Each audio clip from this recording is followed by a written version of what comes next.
Hello, नमस्कार. तर अळूवड्या बनवायच्या आहे, तर त्याच्यासाठी मी डाळीचं पीठ घेतलं आहे, मीठ टाकलं आहे त्याच्यामध्ये अर्धा चमचा आणि हळद टाकायची आहे. आणि इथे तुम्हाला आवडत असेल तर हिरवी मिरची आणि लसणाचा ठेचा पण त्याच्यामध्ये टाकू शकता, पण माझ्याकडे वेळ नव्हता तर त्याच्यामुळे मी लाल तिखट टाकलं आहे आणि थोडासा लसूण खलबत्त्यामध्ये कुटून घेतला होता तो टाकला.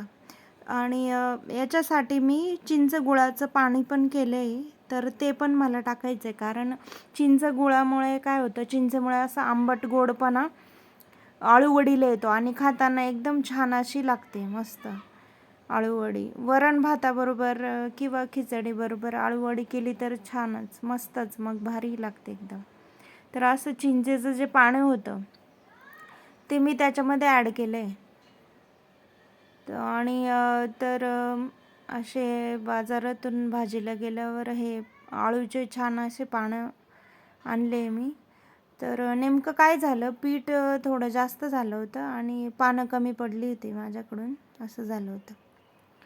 तर अशी मी तीळ परत एकदा त्याच्यामध्ये टाकून घेतली आणि आता आपण एक एक पानाच्या लेअरला पीठ लावून घ्यायचं आहे. तर हे बघा, इथे छान असं पीठ मी लावून घेतलं.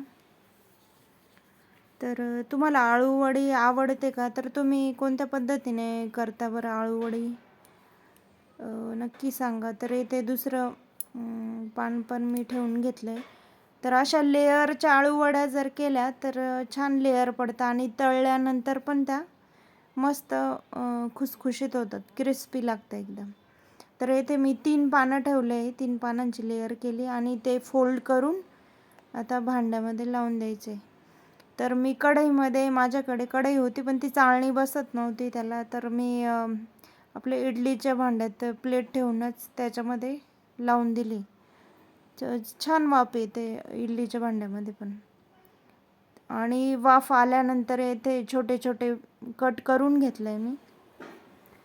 आता तेल ठेवलं आहे, तर बघा कसे मस्त अशा तळल्या जातील आता.